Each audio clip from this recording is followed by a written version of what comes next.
I think recording message मिला होगा sir. हाँ sir. Okay sir. Okay sir, again good afternoon to all of you. अच्छा देखो, तो फिर बेसिकली टैक्स क्लास है और टैक्स में क्या कर रहे हैं। अच्छा, आई थिंक कोनिका को थोड़ा सा प्रॉब्लम हो सकता है। कोनिका, इनकम ট্যাক্সের আইডিয়া তো আছে? হ্যাঁ কোনিকা, হ্যাঁ স্যার, অল্প অল্প। হ্যাঁ স্যার, আছে অল্প ঠিক অল্প। আছে, কোনো ব্যাপার না, আমি তোকে ইনকাম ট্যাক্সের সমস্ত কিছু বেসিক্স থেকে দিয়ে দেবো, একটু করে নিবি, পরে আমি আবার ওটা লাইভ করাবো, ঠিক আছে? তো অসুবিধা হবে না। তো বেসিক্যালি আজ আমরা না ওকে বিজনেস অ্যান্ড প্রফেশনের চ্যাপ্টার একটা করছি, যেটা আমি রিসেন্টলি স্টার্ট করেছি। আমি তোকে ব্যাকআপ দিতে ভুলে গেছি, যেমন লটা দিয়েছিলাম, এটার একটা ক্লাস দিয়ে দিলেই হয়ে যেত। ওকে, কোনো ব্যাপার না, আমি তোকে আজকের ক্লাসের পরে দুটো ব্যাকআপ ক্লাস আছে, ওটা দিয়ে দেবো, তাহলে এটা অ্যাড করা হয়ে যাবে। বাট আজকে বুঝতে পারবি, একটু শোন, বুঝতে পারবি। আর ওই লাস্টের দুটো ক্লাস, এর আগে দুটো ক্লাস হয়েছে পিজিবিপি তে, যদি দুটো ক্লাস একটু শুনে নিস অসুবিধা হবে না। আচ্ছা, তো ওকে স্যার। ओके, কোনো অসুবিধা হলে তখন আমাকে বলবে, আমি বলে দেবো। तो बेसिकली जो बात मैं कर रहा था कि हम लोग अभी पीजीबीपी चैप्टर के अंदर है। कौन सा चैप्टर? पीजीबीपी माने profits and gains in business and professions. Basically you all know sir, आप सभी को पता है, मैं हमेशा बोलता रहता हूँ, आज फिर से बोलूंगा। सर क्या बोलते रहते हो? सर मैं ये बोलता रहता हूँ कि इनकम टैक्स डिपार्टमेंट जो है ना sir, income tax department income को 5 हेड में डिस्ट्रीब्यूट कर दिया है ना, 5 हेड्स में डिस्ट्रीब्यूट कर दिए। ये 5 हेड क्या है? ये 5 हेड है sir, salary head, income from house property head, profits and gains from business and professions head, capital gain head and income from other source head. तो इसमें मैंने रिसेंट पास्ट में एक बार सैलरी कंप्लीट करवाया, हाउस प्रॉपर्टी भी एक बार हो गया। मैं रिसेंट पास्ट में भी पीजीबीपी चल रहा है, अभी करंटली पीजीबीपी चल रहा है। तो जिन लोगों का सैलरी हाउस प्रॉपर्टी अभी नहीं हुआ है, वो बाद में करेगा, या तो चाहे तो बैकअप लेके रिविजन्स भी बैकअप क्लासेस से भी कर सकते हैं, बाद में लाइव क्लास कर लेंगे। तो कहने का मतलब इतना है कि जिनका सैलरी हाउस प्रॉपर्टी हो चुका है वो रिवाइज करें और उसके लिए टेस्ट देने के लिए रेडी हो जाए। और जो पीजीबीपी कर रहे हैं अभी मेरे साथ साथ, ठीक है, जैसे कि पीजीबीपी का इससे पहले मैंने जस्ट एक 2 क्लास करवाया, आई थिंक आज 3rd लेक्चर्स है। तो जिन लोगों का फर्स्ट 2 लेक्चर्स मिस हो गया है या फिर किसी कारण से नहीं कर पाया, उनको बस एक छोटा सा एडवाइस है कि सर आप आज मेरे से बैकअप लेके ना अगले 3-4 दिन के अंदर दोनों क्लास है वो कर लेना, आपको बिजनेस प्रोफेशंस का पूरा आइडिया हो जाएगा। अच्छा, रही बात सर पीजीपीपी चैप्टर का मेन एरिया क्या है और क्या हम लोग इस पे बात कर रहे हैं। अच्छा, आज और एक कोशिश भी करेंगे। हाउस प्रॉपर्टी का मैंने एक होमवर्क दिया था, सैनन मुझे बहुत दिन से बोल रहे सर होमवर्क करा दो, तो मैं कोशिश करूंगा सर हाउस प्रॉपर्टी का जो होमवर्क था, एटलीस्ट जो को ओनरशिप वाला एक होमवर्क था, मैं उसको कराने का पूरा ट्राई करूंगा, ठीक है? और 2 क्वेश्चन था, तो जिन लोगों का हाउस प्रॉपर्टी का होमवर्क था उनको करना है, जिनका नहीं है वो पीजीबीपी क्लास कंप्लीट के बाद जा सकता है। तो इनकम फ्रॉम हाउस प्रॉपर्टी का एक होमवर्क था वो मैं करवाऊंगा, लेकिन करेंटली मैं आपको पीजीबीपी माने profits and gains from business and professions, जो इनकम टैक्स डिपार्टमेंट अलग अलग 5 हेड में डिस्ट्रीब्यूट किया है, उसमें ये बहुत ही इंपॉर्टेंट हेड में से एक है। अब ये हेड का क्या मतलब, जिसको इनकम टैक्स का आइडिया हो चुका है, सबको पता है कि डिपार्टमेंट जो है ना सर, इनकम टैक्स डिपार्टमेंट, इनको ना इनकम को अलग अलग लेवल में डिस्ट्रीब्यूट करने का एक कॉन्सेप्ट है। माने आप जॉब करोगे तो सैलरी माना जाएगा, आप हाउस प्रॉपर्टी रेंट से कमाओगे, माने आपके पास प्रॉपर्टी है, आप उसको रेंट पे दे देते हो, और फिर रेंटल इनकम से आपका इनकम आप जनरेट करते हो, तो वो हाउस प्रॉपर्टी हेड है। पीजीबीपी जो है सर, ये बेसिकली इन सिंपल, अगर आप एक बिजनेसमैन हो तो आप इस हेड के अंदर आते हो, आपका जो इनकम टैक्स कैलकुलेशन है, इनकम टैक्स का जो हिसाब किताब है, वो पीजीबीपी हेड के हिसाब से होगा। अभी पीजीबीपी हेड के अंदर ना सेक्शन है, सेक्शन 28 से लेके 44 AE का लंबा एरिया है सर, सेक्शन 28 से लेके 44 AE, समझ रहे हो सर?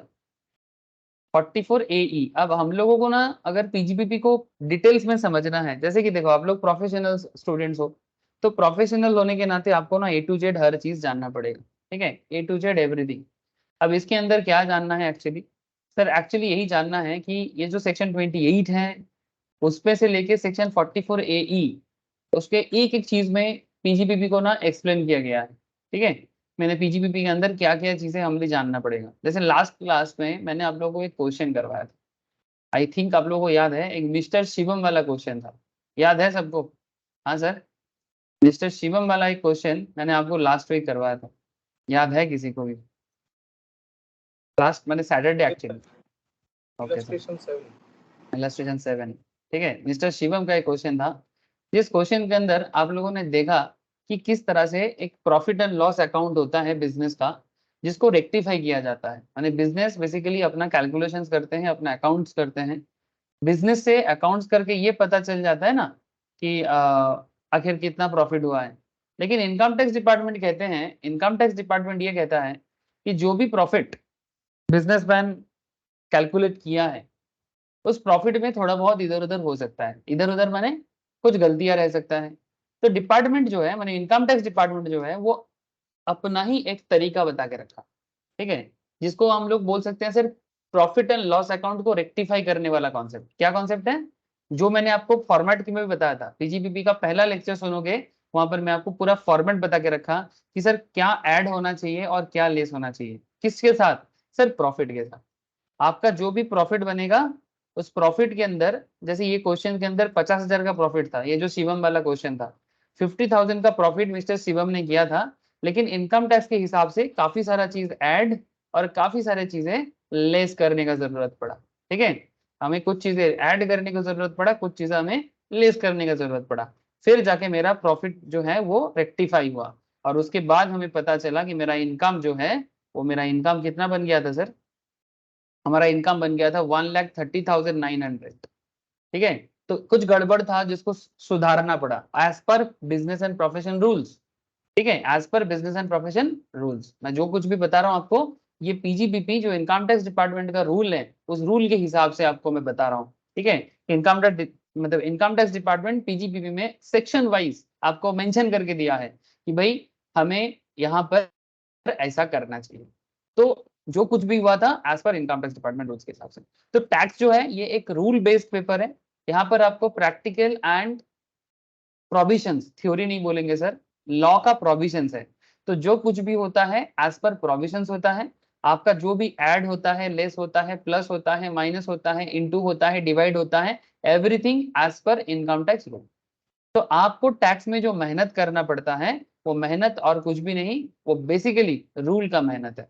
आप रूल को अच्छे से समझो, अच्छे से जानो, आपको समझ में आ जाएगा कि भाई क्या ऐड होगा, क्या लेस होगा, समथिंग लाइक दैट। ये पूरा फॉर्मेट अब मैं आपको क्लास में, पहला क्लास में करवाया था। फिर नेक्स्ट क्लास में आप लोगों को मैंने अंडरस्टैंडिंग क्लियर करने के लिए एक क्वेश्चन करवाया था। लेकिन सर अभी ये पीजीपीपी का जो जर्नी है ये लंबा है, पीजीपीपी का जो जर्नी है ये लंबा जर्नी है, profits and gains from business and professions. अब ये जर्नी हमें बहुत समझ के चलना है, बहुत ही डिटेल्स में पढ़ना है, तब जाके एग्जाम में कुछ भी क्वेश्चन करे हम उसका जवाब देने के लिए एलिजिबल हो जाए, ठीक है। तो कोई बात नहीं सर, अब आपके मन में चल रहा होगा सर लास्ट दिन तो क्वेश्चन करवा दिए थे, तो आज क्या करवाने का इच्छा है? सर आज मुझे आपको बहुत कुछ कराने का इच्छा है। चलो देखता हूँ मैं क्या क्या आज आपको बता पाता हूँ। आज डिप्रिसिएशन के बारे में थोड़ा बात करूंगा, डिप्रिसिएशन के बारे में आज थोड़ा मुझे बात करना है, क्योंकि मैं लास्ट दिन आपको डिप्रिसिएशन के बारे में हल्का सा आइडिया दिया था मिस्टर शिवम वाला क्वेश्चन करने से पहले। तो आज मैं आपको ना डिप्रिसिएशन के बारे में थोड़ा डिटेल्स में ही बात करूंगा। तो एक बार ना मैं इंपॉर्टेंट सेक्शंस में आ जाता हूँ, इंपॉर्टेंट सेक्शंस में ध्यान देना सर बातों में, ठीक है। जिनको ऐसा लग रहा है कि सर एक्चुअली जो लोग आज फर्स्ट क्लास कर रहे हैं, जैसे कोनिका का आज बिजनेस में फर्स्ट क्लास है पीजीबी पे, कोनिका को थोड़ा सा लगेगा कि सर समझ में नहीं आ रहा है। चलो कोई बात नहीं, आज अगर थोड़ा सा समझ में कम भी आए, बट जैसे ही आप प्रीवियस 2-3 लेक्चर्स पे 2 लेक्चर्स कर लोगे, आप देखना आपको सारा बातें समझ में आना लगेगा, ठीक है। तो समझ तो आ ही जाएगा, थोड़ा सा समय में भी लग सकता है 1-2। और किसी का अगर क्लास 20 है, ठीक है, तो उसके लिए भी सेम बात करूंगा सर, आप एक बार बैकअप कर लो, आपको दिक्कत नहीं होगा। मैंने दिक्कत मैंने कम होगा, बहुत ही कम दिक्कत हो सकता है या ना भी हो सकता है। ओके सर, आप इतना बोल दिए, हमें तसल्ली हो गया।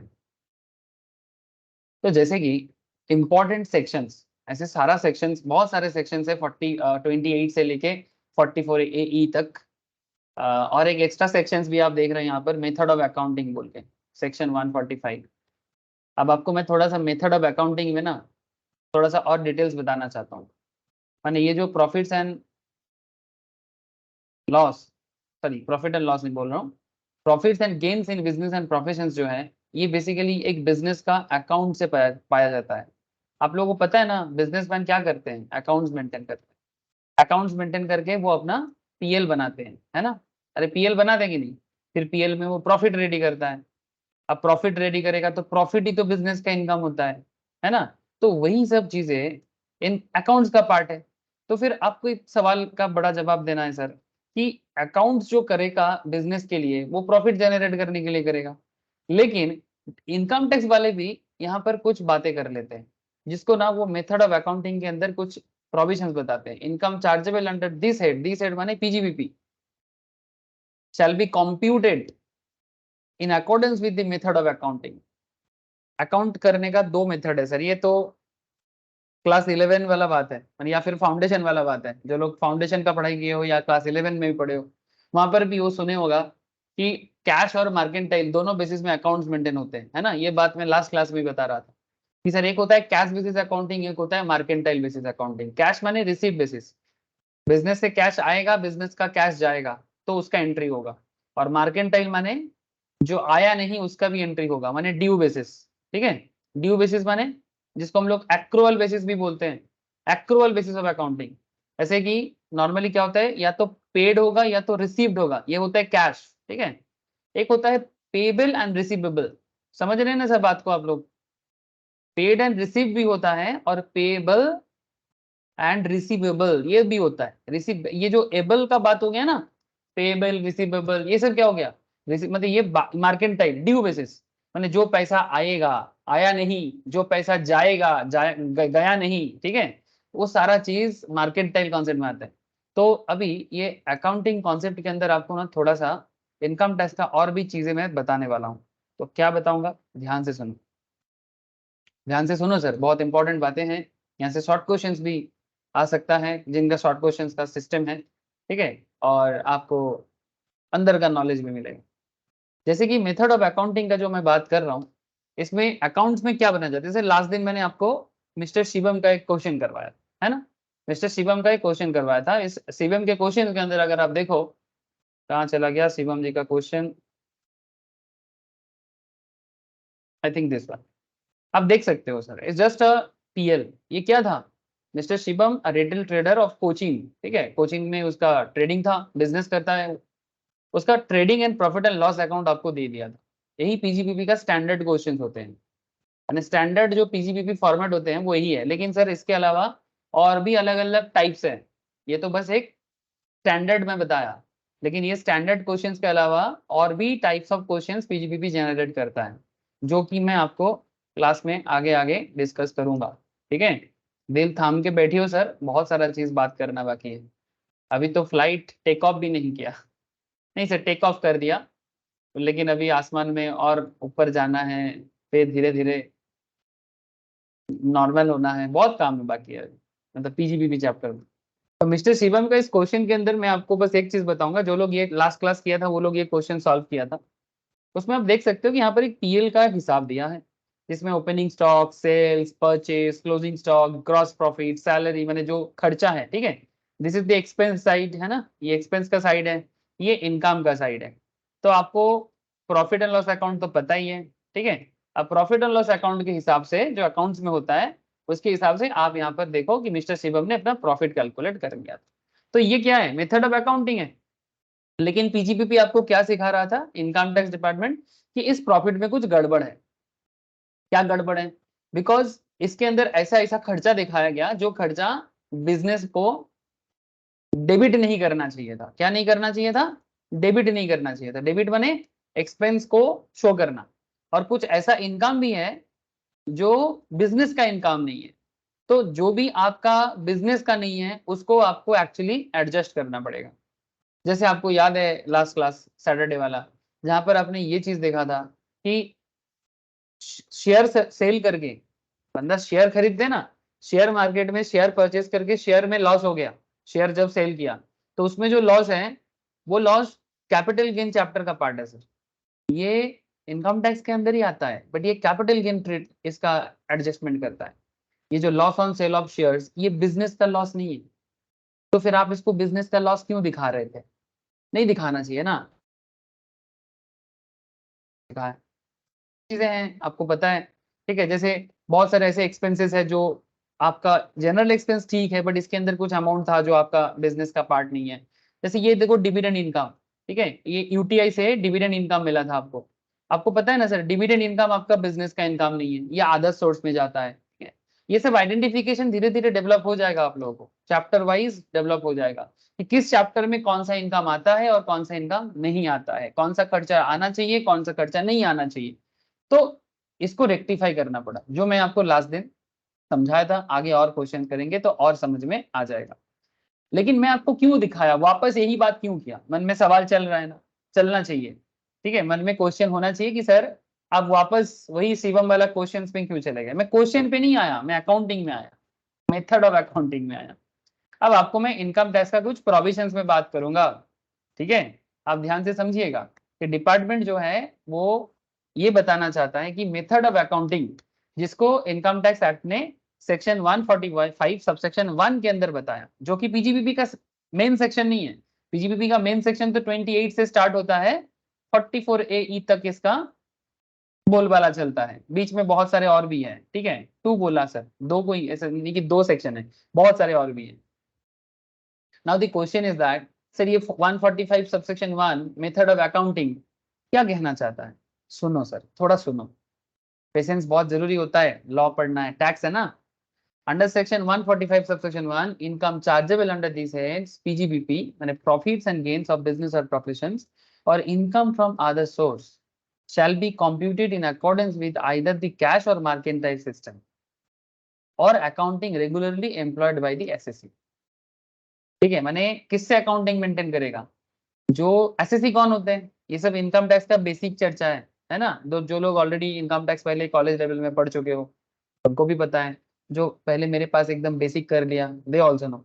एसएससी माने जिसका टैक्स कैलकुलेशंस होते हैं, है ना।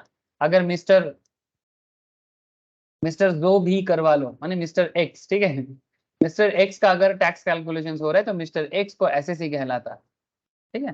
तो एसएससी ने अपने बिजनेस पे किसी को अकाउंटेंट बनाया, है ना। तो वो बंदा उस बिजनेसमैन के ऑफिस में बैठ के क्या करता है, अकाउंट्स मेंटेन करता है। तो वही बात कर रहे हैं sir, shall be computed accordance with the either on cash basis or on mercantile system regularly employed by the SSC। जैसे कि शिवम का अकाउंट्स में आपको अभी चेक करा रहा था, ये जो क्वेश्चन था। However, as per section 145B, certain income would be taxable in the following manner।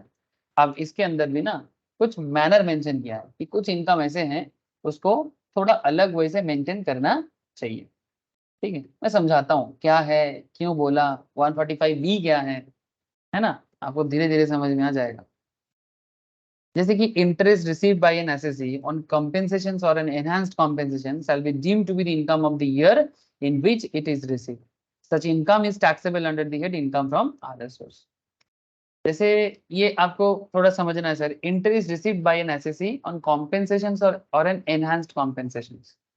Sir ये किस इंटरेस्ट का बात कर रहा है।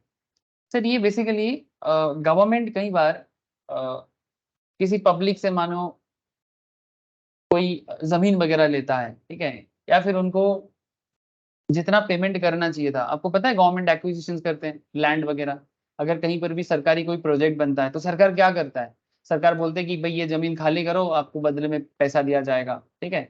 मैं क्यों ये बात बोला, यहाँ पर आप देख सकते हो कि एनहांस्ड कॉम्पेंसेशन। मानो कि एक एरिया में एक लैंड है, ठीक है, गवर्नमेंट बोलते कि यहाँ पर हम लोग फैक्ट्री लगाएंगे। तो अगर वहां पे जो लोग ऑलरेडी मतलब वहां पर पहले से रहते थे, जिनका जमीन सरकार ने लिया, तो सरकार उनको बोलते कि ठीक है आपको जमीन के हिसाब से 10 लाख दिया जाएगा। लेकिन कई बार क्या होता है, जो अमाउंट गवर्नमेंट उनको पे करते हैं वो मे भी कम हो सकता है। तो कोई अगर कोर्ट में केस कर दिया, ठीक है, कि हमें जो अमाउंट दिया गया वो मार्केट से कम है, अब कोर्ट उसको डिसाइड करते हैं कि क्या सच में उस लैंड के लिए 10 लाख ठीक है कि 12 लाख होना चाहिए, ठीक है। तो बेसिकली यही चीज अगर एनहांस कंपेंसेशन वही उसी तरह का चीज हो जाता है कि अगर गवर्नमेंट कम पे करता है, ठीक है, या फिर देरी करके पे करता है, तो गवर्नमेंट को इंटरेस्ट देना पड़ेगा, ठीक है। तो ऐसा किसी भी तरह का, ये तो मैं जस्ट एक आपको एक चीज बोला, बैंक इंटरेस्ट भी इसके अंदर आ सकता है, ठीक है, या फिर कोई ऑर्गेनाइजेशन पे आपने पैसा दिया तो उसके बदले आपको इंटरेस्ट मिल रहा है। तो यहाँ पर कुछ ऐसे इंटरेस्ट के बारे में बात कर रहे हैं, interest received by an assessee on compensation, ठीक है। कॉम्पेंसेशन का बात किया ना, तो कॉम्पेंसेशन नॉर्मली कौन देता है, सरकार देता है ना, वी नो दैट, कि कंपेंसेट करना। ऐसे इसके लिए मैं बहुत सारा स्टोरी सुना सकता हूँ आपको, मेरे पास स्टोरी का तो आप लोग जानते हो, स्टोरी सुनाना चालू करूंगा तो आप स्टोरी में ही खो जाऊंगा। आप लोगों को पता है कि सर आप बहुत ज्यादा स्टोरी बोलते हो। सिंगूर टाटा फैक्ट्री, ठीक है, ये बात मैं बहुत बार कहा, फिर से बोल सकता हूँ, कोई इशू नहीं है। तो ये टाटा नानो का जो फैक्ट्री है अभी नहीं है सर, ये कंप्लीटली डिस्ट्रॉय कर दिया गया। मैं क्यों ये बात कहा, क्योंकि वेस्ट बंगाल के इतिहास में, ठीक है, बिजनेस को लेके या इंडस्ट्री सेटअप को लेके ये बहुत बड़ा एक क्या बोलूं सर इसको, दुख की बात की, खुशी खुशी की बात, आई डोंट नो, ठीक है। कोई बोलेगा सर खुशी का बात है, कोई बोलेगा दुख का बात है, बट हाँ अगर आप जनरली बोलो तो दुख का बात है। सर दुख क्यों, सर एक फैक्ट्री बनने के बाद उसको बंद करना, ठीक है, एक फैक्ट्री बन जाने के बाद उसको बंद करना बहुत ही बेकार बात हुआ ना। अगर आपको फैक्ट्री लगाना ही नहीं था तो फैक्ट्री बनने से पहले आंदोलन कर लेते, है ना, फैक्ट्री बनाने के बाद आंदोलन समझ में नहीं आया था, जो भी हो। लेकिन मैं यहाँ पर क्यों ये बात कहा, सरकार ने ये जमीन शहर गांव वाले से लिया था, जो वहां का विलेजर्स हैं, विलेजर्स ने जमीन दिया था। तो कुछ जमीन गवर्नमेंट विलेजर से परचेज किया था, कुछ जमीन टाटा कंपनी डायरेक्टली विलेजर से परचेज किया था, ठीक है। तो ये कंपेंसेट हुआ ना, कंपेंसेशन हुआ, क्योंकि सरकार अगर पब्लिक का जमीन ले रहा है, और ये अब जो लोग आंदोलन किया था, जैसे कि ममता दीदी का जो करंट पार्टी है, उस टाइम पे ममता दीदी का पार्टी सरकार में नहीं था, तो ममता दीदी का पार्टी तब विरोधी थे, ऑपोजिशन थे। तो ममता दीदी का जो पार्टी थे उनका मानना था कि जो भी जमीन यहाँ पर है ये सभी आपका साल में 3 बार फसल देने वाला जमीन है, माने 3 टाइम्स प्रोडक्टिव जमीन है, साल में ईयरली 3 बार प्रोडक्शन करते हैं, ऐसा जमीन है। लेकिन सारा का सारा जमीन ऐसा नहीं था, ठीक है, कुछ जमीन था जो देता है 3 बार फसल, बट बहुत सारा जमीन ऐसा भी था जो एक्चुअली पानी में भरा रहता है साल भर, एक्चुअल में कुछ हो पाता नहीं है। तो ऐसा कुछ इश्यूज हैं, ठीक है, तो जो वहां का लोकल है उन्हीं को पता होगा कि एक्चुअल फैक्ट क्या है। लेकिन सर एक्चुअल में क्या हुआ, गवर्नमेंट जब इनको जमीन दे रहा, ठीक है, या गवर्नमेंट जब पब्लिक से जमीन खरीदा तो कंपेंसेट किया। कई बार क्या होता है कि कंपेंसेशन को लेके डिस्प्यूट रह जाते हैं, तो गवर्नमेंट उसके ऊपर इंटरेस्ट पे करते हैं, इसीलिए ये बात यहाँ पर कहा गया है। क्या है ना सर, लॉ तो अपने हिसाब से बोल देता है कि भाई interest received by an assessee on compensation और an enhanced compensation shall be deemed to be the income of the year in which it is received. अब आपको अगर ये पता ही नहीं चलेगा कि सर ये किस तरह का कॉम्पेंसेशन का बात कर रहा है, किस तरह का एनहांस्ड कॉम्पेंसेशन का बात कर रहा है, तो आपको समझ में नहीं आएगा। तो इसलिए ना आपको business world and economic world में ना हमेशा ध्यान रखना पड़ेगा, चारों तरफ पॉलिटिकल जो भी चीजें हो रहा है, इकोनॉमिक जो भी चीजें हो रहा है, you have to focus on these things, आपका फोकस रहना चाहिए, ठीक है, तो फिर आपको बेहतर अंडरस्टैंडिंग होगा, ठीक है। नहीं तो ना ये पॉइंट आप रट्टा लगा लगा के पागल हो जाओगे, पर ये कभी दिमाग में नहीं जाएगा, ठीक है सर। तो अब समझ में आ गया होगा, मैं ज्यादा डिटेल्स में नहीं जाऊंगा, कि जो भी इंटरेस्ट आप रिसीव कर रहे हो या एज ए कॉम्पेंसेशन या एनहांस्ड कॉम्पेंसेशन, एनहांस्ड क्यों बोला, बोला ना अगर कोई डिस्प्यूट रह गया, 10 लाख का जमीन एक्चुअली 10 लाख का ना होके 12 लाख का भी हो सकता है, तो कोर्ट बाद में डिसाइड करता है कि भाई अगर मानो 2010 में प्रॉब्लम हुआ था, उस टाइम पे 10 लाख दिया गया था वहां का लोकल विलेजर्स को जिनका जमीन लिया गया था, बाद में मानो 2015 में कोर्ट डिसाइड किया नहीं जमीन का दाम 10 लाख नहीं, जमीन का दाम 13 लाख होना चाहिए, तो गवर्नमेंट फिर कोर्ट गवर्नमेंट को परमिशन देता है या फिर ऑर्डर देता है, ऑर्डर देके बोलेगा कि भाई 3 लाख एक्स्ट्रा दो और साथ में इंटरेस्ट भी दो, तो वो जो इंटरेस्ट पे करेगा वो क्या हो जाएगा, एनहांस्ड कॉम्पेंसेशन, ठीक है, जो कोर्ट ने भी डिसाइड किया। तो कहता है कि इस तरह का इनकम जब कोई रिसीव करता है, जिस साल रिसीव करेगा उसी साल टैक्सेबल होगा, और इसको बिजनेस में नहीं या कैपिटल गेन में नहीं, ये तो बिजनेस का तो नहीं है, ये बेसिकली कैपिटल गेन का है, लेकिन इसको कैपिटल गेन में भी नहीं, इसको इनकम फ्रॉम अदर सोर्स में डाल दिया जाएगा।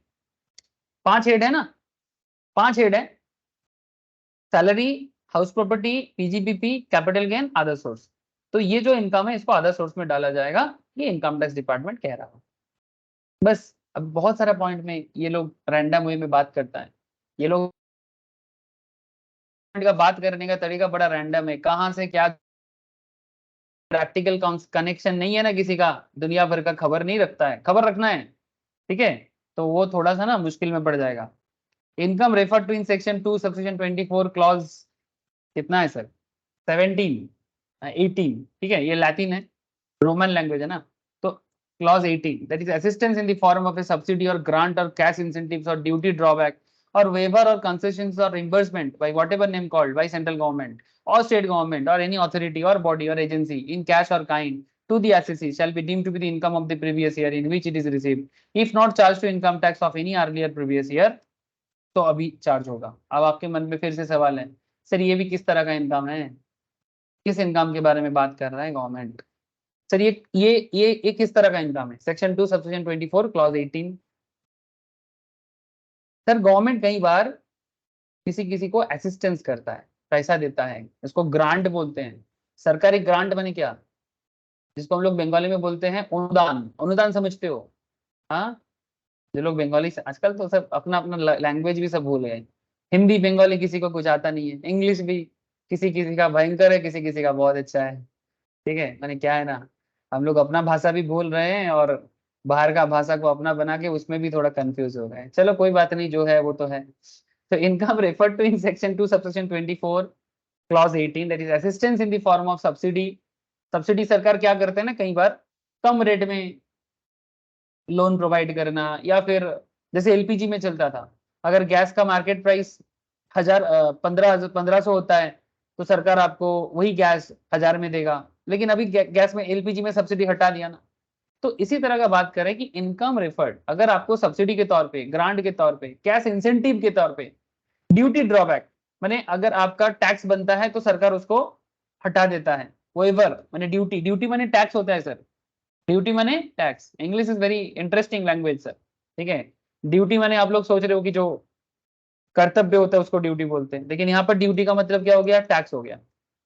किस कॉन्टेक्स्ट में बात है उसको देख के समझना पड़ेगा सर, ठीक है, ड्यूटी का यहाँ पर मतलब है ड्यूटी ड्रॉबैक माने टैक्स को ड्यूटी बोला जाता है यहाँ पर वो ड्यूटी नहीं जिस ड्यूटी के बारे में आप लोग सोचते हो हम तो ड्यूटी कर रहे हैं, अब वो ड्यूटी नहीं है, ये ड्यूटी माने टैक्स। तो कई बार आपको टैक्स में बेनिफिट देता है, वेव कर लेता है, कंसेशन कर दिया जाता है, या फिर अगर आपने पेमेंट कर दिया तो गवर्नमेंट आपको बाद में रिम्बर्स करेगा, रिम्बर्स माने आपको वापस कर देगा, जो भी नाम से बोलो, वो इसीलिए बोल रहे हैं अलग अलग नाम से इंसेंटिव्स गवर्नमेंट प्रोवाइड करते हैं। तो उस इनकम को बता रहा है कि जब भी वो इनकम आप रिसीव करोगे, जिस साल रिसीव करोगे उसी साल इसका टैक्स लिए, मतलब उसको टैक्स में कनेक्ट किया जाएगा पीजीबीपी हेड में, और अगर पहले नहीं हुआ है तो बस इसी तरह का कुछ इंटरेस्टिंग बात है। Under section 145 subsection 2 the central government is empowered to notify in the official gazette from time to time income computations and disclosure standards। इसी के लिए मैं इतना सारा बात कर रहा हूँ। ये जो पूरा अकाउंटिंग सिस्टम है इसके लिए इनकम टैक्स डिपार्टमेंट एक आईसीडीएस सिस्टम बनाते हैं। क्या बनाते हैं sir, ICDS system, income computation and disclosure standards. Very interesting point sir. जैसे अकाउंटिंग स्टैंडर्ड्स होते हैं, ऑडिटिंग स्टैंडर्ड्स होते हैं, जो लोग चार्टर्ड स्टूडेंट्स हैं या जो लोग सीएमए स्टूडेंट्स हैं या जो लोग कंपनी सेक्रेटरी स्टूडेंट्स हैं। देखो सर, आप किसी भी फील्ड के स्टूडेंट्स हो, आपका कुछ पर्टिकुलर स्टैंडर्ड होता है। जैसे देखो, जैसे कि जो चार्टर्ड अकाउंटेंट बॉडी ज्यादा ऑपरेट करते हैं, इसमें दो पॉपुलर चीजें हैं, एक है अकाउंटिंग स्टैंडर्ड्स, एक है ऑडिटिंग स्टैंडर्ड्स, ठीक है, ये सभी को पढ़ना पड़ता है। मतलब अकाउंटिंग स्टैंडर्ड, ऑडिटिंग स्टैंडर्ड्स, ऐसा नहीं कि सीए वाले ज्यादा पढ़ते हैं, सीएमए वाले भी पढ़ते हैं, सीएस वाले भी पढ़ते हैं, क्योंकि अकाउंटिंग मेंटेन करने का जो स्टैंडर्ड्स है, जो सी institute and government of Ministry of Corporate Affairs as well as auditing audit committee and Institute of Chartered Accountant मिला के बनाते हैं, वैसे सीएमए वाले भी ना एक ऑडिट एक स्टैंडर्ड्स बनाते हैं, उसको कॉस्टिंग स्टैंडर्ड्स बोलते हैं। क्या बोलते हैं सर, कॉस्टिंग स्टैंडर्ड्स, ये इनके हाथ में है। कंपनी सेक्रेटरी वाले भी एक स्टैंडर्ड्स बनाते हैं, इसको सेक्रेटरियल स्टैंडर्ड्स बोलते हैं। ऑब्वियसली सबसे popular accounting and auditing as well as costing, secretarial standards आजकल काफी पॉपुलर हो रहा है सर। ठीक है, मतलब इसका यूज एंड इम्प्लीमेंटेशन गवर्नमेंट बहुत बेहतर कर रहा है धीरे धीरे। तो ये सब अलग बातें हैं, मैं जस्ट आपको बता रहा हूँ कि अकाउंटिंग, ऑडिटिंग, कॉस्टिंग, सेक्रेटरियल माने लीगल मैटर्स में हर चीज का स्टैंडर्ड्स होते हैं। तो यहाँ पर टैक्स डिपार्टमेंट पीजीबीपी हेड के अंदर कुछ स्टैंडर्ड्स को फॉलो करते हैं, income computation and disclosure standards, इसको फॉलो करना होता है एसएससी को। एसएससी माने जिसका टैक्स कैलकुलेशंस होते हैं। इस स्टैंडर्ड्स का नाम क्या है? आईसीडीएस। इसके बारे में फाइनल लेवल में काफी डिटेल्स में चर्चा होता है। फिलहाल आपको मैं आईसीडीएस का थोड़ा सा नाम बताऊंगा और ये एसएससी को फॉलो करना होता है, मैं इसके बारे में आपको बताऊंगा। ठीक है, तो accordingly the central government notification दिया, कब दिया? 29 सितंबर 2016 को, कि 2017-18 से ये एप्लीकेबल हो जाएगा। तो हुआ है असेसमेंट ईयर 2017-18 से। नोटिफाइड आईसीडीएस, जो भी आईसीडीएस नोटिफाई हुआ है, ठीक है, मेनली 10 नोटिफाइड आईसीडीएस है। कितना है? 10। ठीक है, तो 10 नोटिफाइड आईसीडीएस जो है, इसके ऊपर हर एक एसएससी को काम करना पड़ता है, but there are some exceptions. ICDS काफी डिटेल्स चर्चा होता है सर, बट बेसिकली वो फाइनल में होता है। फिलहाल हम लोग इतना डिटेल्स में नहीं जाएंगे, बट आईसीडीएस के बारे में थोड़ा सा इंट्रोडक्टरी नॉलेज ले रहे हैं। तो जो भी नोटिफाइड आईसीडीएस है उसको हर एक एसएससी को फॉलो करना पड़ता है, एक्सेप्ट इंडिविजुअल्स और एचयूएफ को छोड़ के। इंडिविजुअल्स एंड एचयूएफ को छोड़ के। अब ये आप लोगों को पता है ना, टैक्स का बेसिक्स में ही आप ये चीज सिखाया जाता है, बेसिक्स ऑफ इनकम टैक्स में, कि पर्सन्स जो होते हैं, है ना, इंडिविजुअल्स होते हैं, एचयूएफ होते हैं, कंपनी होते हैं, एओपी बीओआई होते हैं, है ना, मेनली 7 होते हैं, AOP, BOI, partnership business, artificial juridical person. इसमें कंपनी, एओपी, बीओआई सभी के लिए लागू हो सकता है, बट इंडिविजुअल एंड एचयूएफ को छोड़ के बाकी सबके लिए आईसीडीएस लागू हो जाते हैं। ठीक है, यही बात कहा कि other than an individual and HUF who is not required to get his accounts of the previous year audited in accordance with the provision of section 44AB। यानी सिंपल बात है, अगर कोई इंडिविजुअल या एचयूएफ का ऑडिट नहीं होता है, टैक्स ऑडिट, ठीक है, जो 44AB के अंदर बोला है, जिसके बारे में हम लोग आगे चर्चा करेंगे, it's a very important part sir. मैं लास्ट क्लास में भी बता रहा था 44AB के बारे में।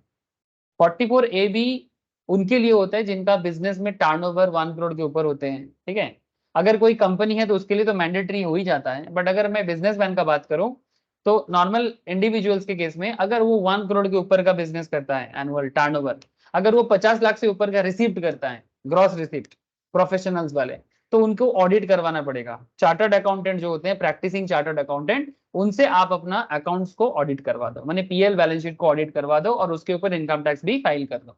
ठीक है, तो उसको 44AB के अंदर बताया गया है कि टैक्स ऑडिट किसके लिए मैंडेटरी है। ठीक है, तो यही बात कर रहा है कि अगर किसी का 44 मतलब टैक्स ऑडिट मैंडेटरी नहीं है तो उनके लिए आईसीडीएस फॉलो करना जरूरी नहीं है, बट अगर टैक्स ऑडिट मैंडेटरी है तो फॉलो करना पड़ेगा। Notified ICDs have to be followed by all SSC other than individual or HUF who is not required to get his accounts of the previous year audited in accordance with the provision of section 44AB। आजकल audited balance मतलब जो tax audit होता है ना sir, ये बहुत important हो गया। आजकल तो ऐसा हो गया कि अगर आपका टर्नओवर 1 करोड़ ना भी जाता है फिर भी टैक्स ऑडिट लोग करवा लेते हैं। क्यों? क्योंकि अगर आपको किसी भी तरह का फाइनेंशियल बेनिफिट लेना है, लाइक बैंक लोन के लिए जाना है, ठीक है, या कहीं पर भी कुछ गवर्नमेंट स्कीम में एप्लीकेशंस डालना है, तो आपको अकाउंट्स ऑडिट करवा लेना अच्छा होता है। ठीक है, लेकिन हाँ मैंडेटरी नहीं होता है सबके लिए। ठीक है, मैंडेटरी सिर्फ जिनका टर्नओवर क्रॉस करता है उनके लिए होता है। प्रैक्टिसिंग चार्टर्ड ही टैक्स ऑडिट कर सकते हैं, ये पावर बाकी और किसी के पास नहीं है। ठीक है, तो following the mercantile system of accounting for the purpose of computation of income chargeable to income tax under the profits and gains of business and professions और इनकम फ्रॉम अदर सोर्स, ये सब जगह में ये फॉलो होता है assessment year 17-18 के हिसाब से। तो 10 नोटिफाइड आईसीडीएस क्या क्या है? जो 10 नोटिफाइड आईसीडीएस है, इनकम आईसीडीएस का फुल फॉर्म पता लग गया ना sir? Income computation and disclosure standards. एक में अकाउंटिंग पॉलिसीज के बारे में बोला गया है, 2 में बोला गया है वैल्यूएशंस ऑफ इन्वेंटरीज के बारे में, 3 में बोला गया है कंस्ट्रक्शन कॉन्ट्रैक्ट के बारे में, 4 में बोला गया है रेवेन्यू रिकॉग्निशंस के बारे में, 5 में बोला गया है टेंजिबल फिक्स एसेट्स के बारे में, 6 में बोला गया है effects of change in foreign exchange rate के बारे में, 7 में बोला गया है गवर्नमेंट ग्रांट के बारे में, 8 में बोला गया है सिक्योरिटीज माने शेयर डिवेंचर के बारे में, 9 में बोरोइंग कॉस्ट एंड 10 में provisions contingent liability and contingent assets के बारे में। ये सभी बातें अकाउंट्स का है, ये जो भी यहाँ पर पॉइंट्स हैं सब अकाउंट्स रिलेटेड पॉइंट्स है। तो अगर किसी का अकाउंट्स रिलेटेड आइडिया कम है वो अकाउंट्स को डेवलप करो, कम से कम एकदम फाउंडेशन लेवल अकाउंट से अपने आप को डेवलप करो। बहुत सारे स्टूडेंट्स को मैं देखता हूँ सर कि मतलब इंटरमीडिएट लेवल जो अकाउंट्स हैं वो करते हैं लेकिन उनका अभी भी बेसिक्स में दिक्कत है। तो अगर आपका बेसिक्स में अभी भी अकाउंट्स में दिक्कत है तो इसका एक ही इलाज है सर, एक ही इलाज है, आप अपना फाउंडेशन लेवल अकाउंट्स को ठीक कर लो। बार बार बोलता हूँ क्योंकि जिसका बेस खराब हो जाता है ना वो आगे जाके दिक्कत में पड़ जाता है और फिर वो सोचता है कि उसको टफ लग रहा है। टफ कोई भी चीज नहीं होता है सर। एक सिनेमा जब देखने बैठते हैं, सच्ची बताना, जब एक मूवी देखने बैठते हैं ना, अगर पहला आधा घंटा मिस हो जाए तो आगे का सिनेमा समझ में आता है सर? हेलो, आप लोग मेरा सवाल समझ पा रहे हो? प्लीज आंसर करना। एक सिनेमा जब देखने बैठते हैं अगर पहला आधा घंटा मिस हो जाए तो क्या आगे का सिनेमा समझ में आता है? यस और नो? अरे हाँ ना, कुछ तो कहो। No sir. नो सर ना, एग्जैक्टली सर। तो पढ़ाई के केस में ऐसा क्यों नहीं होता है? हमें लगता है कि हमें तो पता है लेकिन कहीं ना कहीं आपका अगर कुछ बेसिक्स में दिक्कतें हैं तो आपको मैं बार बार बोलूंगा बेसिक्स को ठीक कर लो, जिसका जहां दिक्कत है। नहीं तो क्या होगा वो समझ में आएगा। टफ कुछ भी चीजें नहीं होता, बस शुरू से जानना पड़ता है। जहां पर शुरू मिसिंग है वहीं पर दिक्कत है। तो बाकी आईसीडीएस के बारे में और डिटेल्स में चर्चा हम लोग नॉर्मली सीएस में सीएस फाइनल में ज्यादा करते हैं। फिलहाल तो आप यहाँ पर आगे का चर्चा सुनो, ठीक है? हाँ, किसी किसी का आईसीडीएस के बारे में थोड़ा सा कभी कभी सवाल कर लेते हैं, जैसे सीएमए सीएस में थोड़ा ज्यादा करते हैं, ठीक है? तो उनको मैं अलग से करवा दूंगा। सीएस में थोड़ा सा है आईसीडीएस के बारे में, मैं बता दूंगा बाद में, मतलब सीएस एग्जीक्यूटिव लेवल। अच्छा, तो income chargeable under this head जो है ये सेक्शन 28 का। तो मैं बेसिकली इतना देर से आपको ये मेथड ऑफ अकाउंटिंग में क्यों बात कर रहा था, क्योंकि मुझे आपको आईसीडीएस के बारे में एक आइडिया देना था कि ये और कुछ भी नहीं है, ये बेसिकली इनकम टैक्स डिपार्टमेंट का अकाउंट्स एंड इनकम कॉम्प्यूटेशंस के ऊपर इनकम टैक्स डिपार्टमेंट का एक स्टैंडर्ड्स का कॉन्सेप्ट है जिसके बारे में मैंने आपको एक आइडिया जनरेट कर दिया, ठीक है? ओके सर, आगे देखो सर, अभी आगे और भी बहुत सारी चीजें हैं तो जानना पड़ेगा। अच्छा, अब आपके मन में कुछ सवाल हैं, जैसे क्या सवाल चल रहा है? सर सवाल ही सवाल है, सवाल ही सवाल है। जब तक सवाल का जवाब ना मिले तब तक अपने आप को क्या करना चाहिए, तब तक अपना मेहनत कम नहीं करना चाहिए। देखो सर, तो इंपॉर्टेंट सेक्शंस के अंदर अगर देखा जाए 145 का आइडिया तो आपको लग गया कि 145 मेनली किस चीज किस कारण बोला गया। नाउ पीजीपीपी का जो सेक्शंस का मेन एरिया चालू होता है वो 28 से। 28 के बारे में मैंने प्रीवियस क्लास में बताया था कि सर 28 जो है वो मेनली पीजीपीपी में किस इनकम को चार्ज किया जाएगा उसके बारे में बात करता है। मतलब कौन सा टाइप का इनकम पीजीपीपी हेड में काउंट करना चाहिए उसके बारे में सेक्शन 28 बात करता है, ठीक है?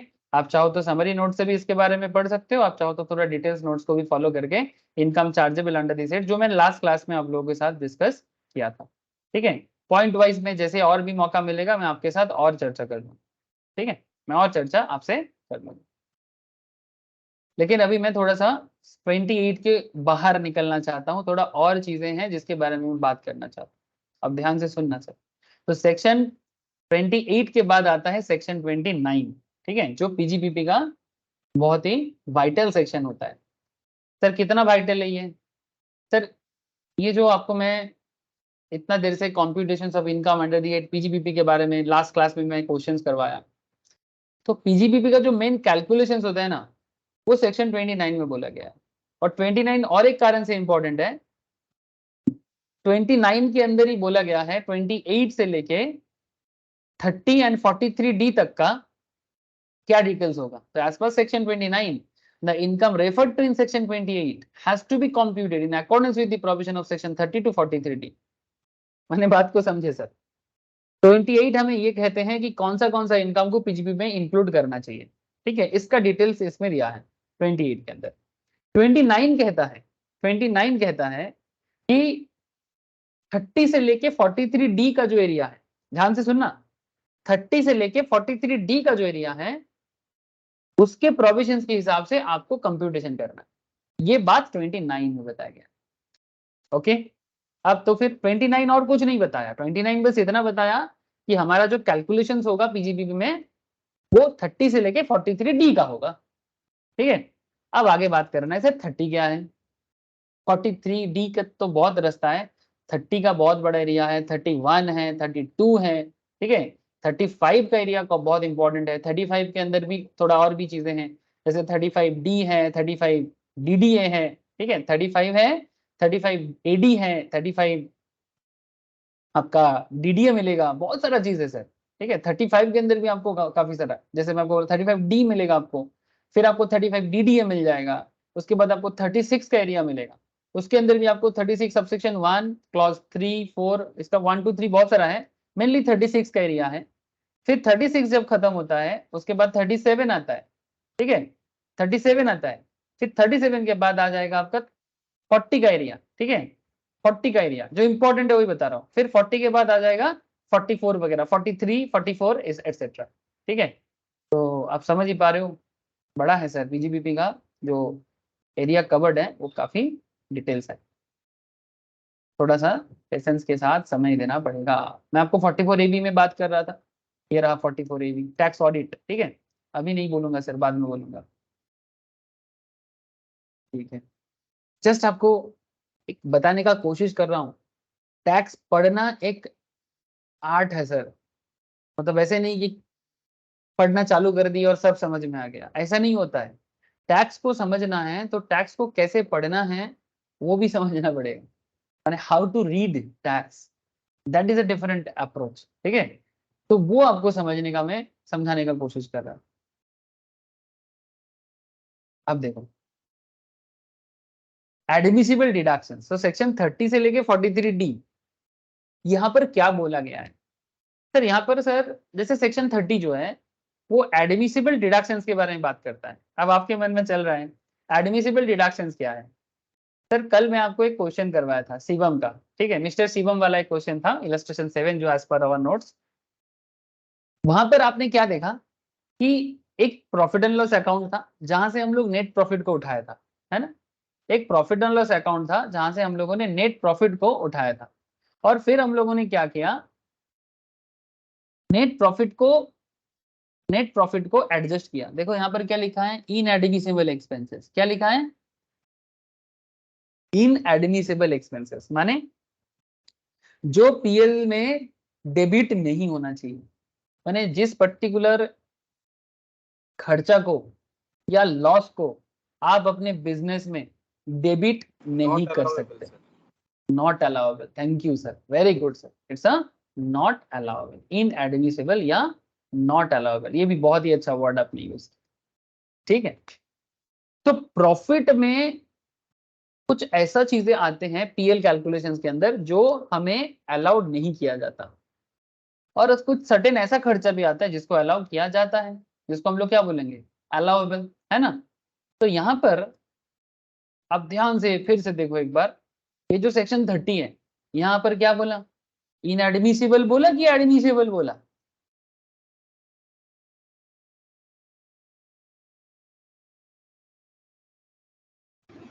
Sir admissible. एडमिसिबल बोला, समझ रहे हो सर, ऐसे धीरे धीरे समझो, एडमिसिबल बोला मैंने अलाउड खर्चा है, मैंने हम इसको बिजनेस में एज ए खर्चा दिखा सकते हैं, पीएल में इसको as a expense as a loss हम लोग उसको शो कर सकते हैं। हाँ, उसके अंदर भी आपको कुछ रूल्स रेगुलेशंस और मिल सकता है, बट अलाउड है कि नहीं है ये जानना है, ये जानना है, जो आपको कल के क्वेश्चंस में ही पता चल गया था, इसीलिए मैं कल क्वेश्चन करवा दिया था। आगे और क्वेश्चन करेंगे, लेकिन पहले प्रोविजंस को थोड़ा सा और डिटेल्स में समझ लेंगे, फिर जाके क्वेश्चंस में हाथ लगाएंगे। तो सेक्शन 30 जो है, सेक्शन 30 जो है यहाँ पर आपको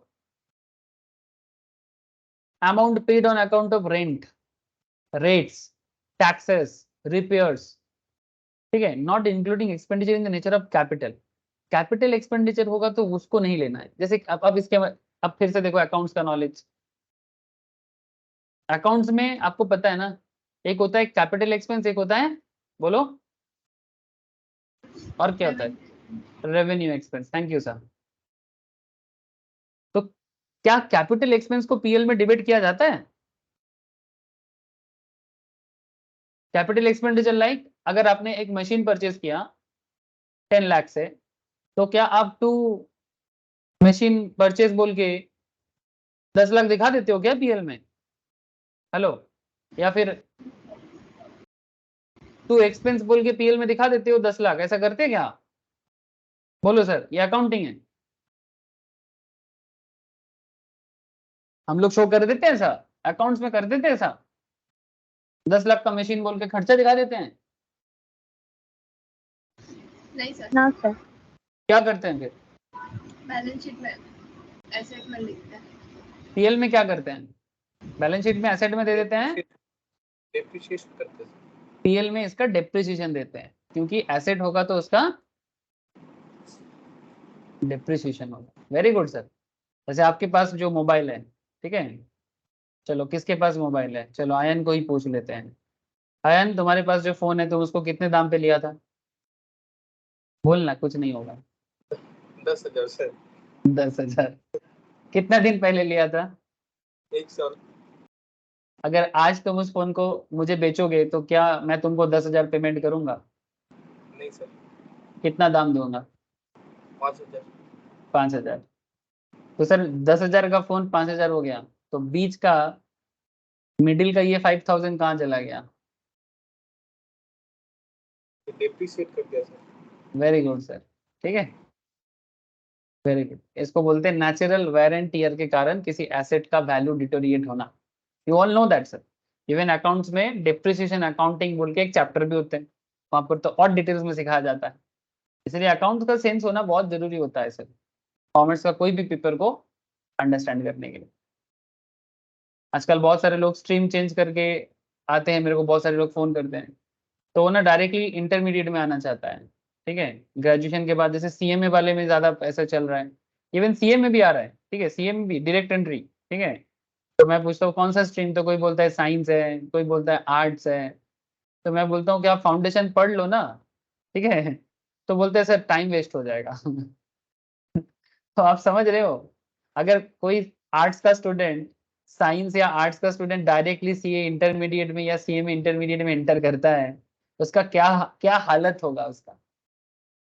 जब तक समझेगा, जब तक समझेगा तब तक काफी टाइम निकल जाता है। माने अगर किसी का बेसिक्स या फाउंडेशन लेवल अकाउंट्स या इकोनॉमिक्स एटसेट्रा नॉलेज नहीं है, वो बंदा जोर का फंसेगा सर, बहुत जोर का।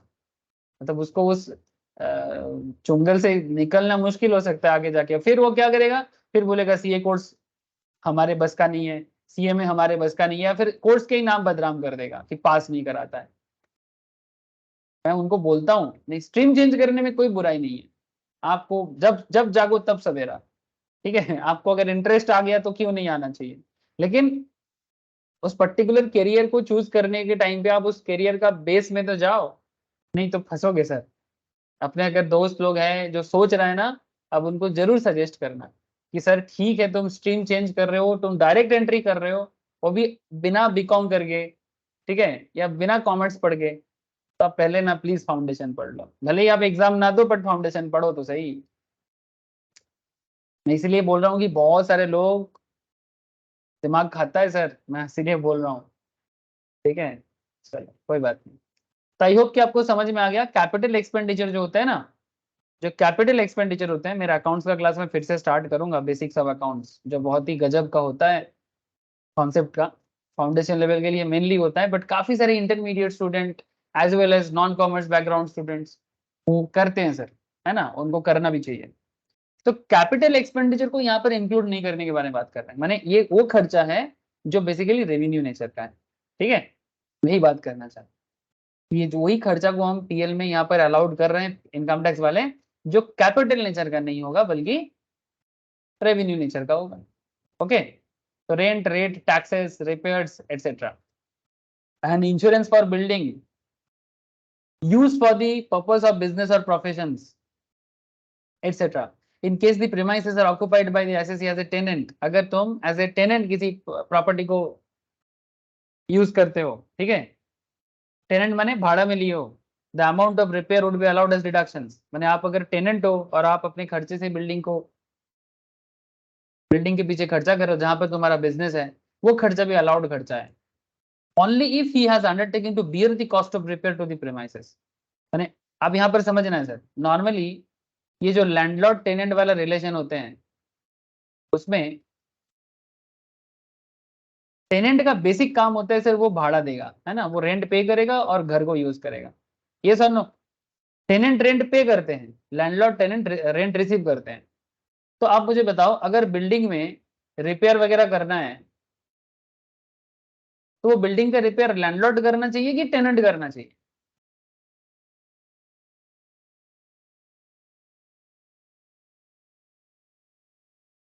मानो आपका एक प्रॉपर्टी है, आप किसी को बिजनेस के लिए दुकान चलाने के लिए भाड़ा दे दिए, ठीक है, ये आपका दुकान है, शॉप, ठीक है, आप इसको रेंट पे दे दिए। अब इस प्रॉपर्टी में अगर कुछ भी कलर वगैरह करना हो, रेंट पे लगाना हो, मैंने सॉरी रिपेयर करना हो, तो जो बंदा टेनेंट है आपका वो आपको मंथली 15,000 रेंट पे कर रहा है पर मंथ, तो इसका रिपेयरिंग का खर्चा, इसका कलर का खर्चा, या फिर जो भी खर्चा इस बिल्डिंग के पीछे करेंगे वो लैंडलॉर्ड को करना चाहिए कि टेनेंट को करना चाहिए?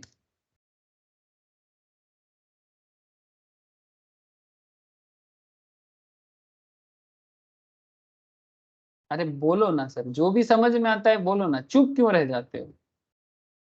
लैंडलॉर्ड को।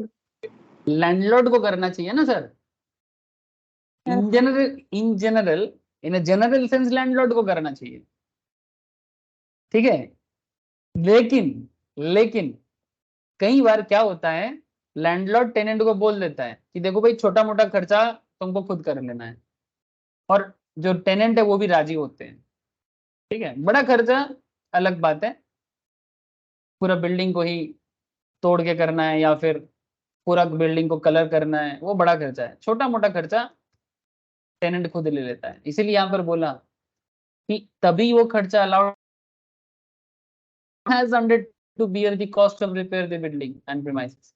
यानी अगर तुमने रिस्पॉन्सिबिलिटी लिया कि ठीक है भाई बिल्डिंग का छोटा मोटा खर्चा मैं बेयर करूंगा, तभी जाके वो खर्चा तुम अपने पीएल में डेबिट कर सकते हो, लेकिन अगर वो तुम्हारा खर्चा नहीं है, लैंडलॉर्ड का खर्चा है, तो वो खर्चा तुम कैसे माइनस डेबिट कर सकते हो पीएल में? नहीं कर सकते ना, दूसरा तो लैंडलॉर्ड का खर्चा है, तो फिर तुम कैसे डेबिट दिखा रहे हो? नहीं दिखा सकते। कितना डिटेल्स में बोल दिया आपको डिपार्टमेंट, है ना, कौन सा डिपार्टमेंट, इनकम टैक्स वाले आपको बता रहे हैं कि भाई सेक्शन 30 के तहत आप किस तरह का खर्चा डेबिट कर सकते हो। तो normally rent rate taxes etcetera, ठीक है, but not in a nature of capital nature. Building का इंश्योरेंस वगैरह आप माइनस कर सकते हो। अगर प्रीमाइसेस रेंट पे है तो टेनेंट जो रिपेयर का खर्चा करेगा वो भी कर सकता है, अगर टेनेंट ने रिपेयर का खर्चा का रिस्पॉन्सिबिलिटीज अपने ऊपर। This is in simple the section 33, sorry section 30। 31 क्या बोलता है? The amount paid on account of current repairs and insurance of machineries plant and furniture use for the purpose of business and professions. अगर आप अपने business के assets के पीछे कोई इंश्योरेंस करके रखे हो, फर्नीचर्स के ऊपर कोई इंश्योरेंस करके रखे हो, तो वो खर्चा सेक्शन 31 के तहत आप डेबिट कर सकते हो, एडमिसेबल है। ये सब खर्चा पीएल में डेबिट करना आपके हक में है, एक बिजनेसमैन ऐसा खर्चा को बिल्कुल कर सकते हैं। तो बोल देता है ये डिपार्टमेंट आपको बोल दे रहा है। डिप्रिसिएशन अब सेक्शन 32 के अंदर आ जा रहा है, जो कि थोड़ा डिटेल्स है, समझना है सर डिप्रिसिएशन को, थोड़ा ध्यान से सुनना। आज का सबसे हॉट टॉपिक है, मैं आपको पहले ही बोला था कि आज मैं आपको डिप्रिसिएशन बताऊंगा। ऐसे अगर मैं बोलूँ कि सर इंपॉर्टेंट सेक्शन, तो very very important section, VVIP section है, नो डाउट। सेक्शन 32 इन पीजीबीपी ये डिप्रिसिएशन के बारे में बात करता है। अब आपके मन में चल रहा होगा सर ये डिप्रिसिएशन क्या बात करेगा डिप्रिसिएशन को लेके, हम लोग अकाउंट्स में डिप्रिसिएशन बहुत किए हैं, क्लास 11 में, फाउंडेशन लेवल में, उस डेप्रिसिएशन और इस डेप्रिसिएशन में क्या फर्क है? सर फर्क तो कुछ नहीं है, वहां पर डेप्रिसिएशन का अकाउंटिंग ट्रीटमेंट सीखे थे, है ना, अकाउंट्स में आप लोग अकाउंट का ट्रीटमेंट जाने थे कि डेप्रिसिएशन का अकाउंट कैसे बनते हैं, अकाउंटिंग ट्रीटमेंट क्या होता है, वो डेप्रिसिएशन से सिखाया गया है। But the question is that income tax में डेप्रिसिएशन का क्या खबर होगा? तो सबसे बड़ा जो सवाल है, कल का क्वेश्चन आपको याद है सर, शिवम वाला, वहां पर आप देखे थे कि डेप्रिसिएशन को पहले हम लोगों ने क्या किया था। चलो मैं आपको वापस दिखाता हूँ कल का क्वेश्चन, मतलब सैटरडे वाला, कल नहीं। हाँ सर, पहले ऐड किए थे फिर लेस किए थे, पहले ऐड किए थे फिर लेस किए थे। पहले हम लोग ऐड कर दिए थे, कहाँ गए रे, इसमें ही होगा। ये रहा डेप्रिसिएशन 1,05,000 का, है ना, ये पहले हम लोग ऐड कर दिए थे, देखो ऐड। लेकिन बाद में ये देखो लेस हुआ था,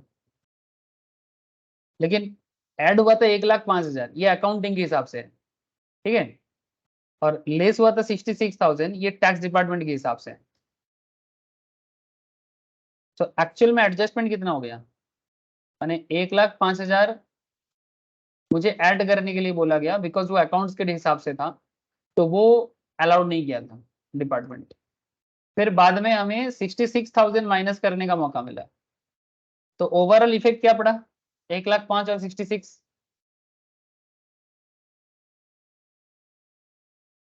कितना हो रहा है सर? 39,000 49 39 39 ओके 39,000, ये नेट इफेक्ट पड़ रहा है, ये नेट इफेक्ट पड़ा। Now the big question is that depreciation is a allowed expense or not? The answer is a allowed expense. Answer क्या है, अलाउड है ना। मैंने क्या कर दिया भाई, ये अच्छा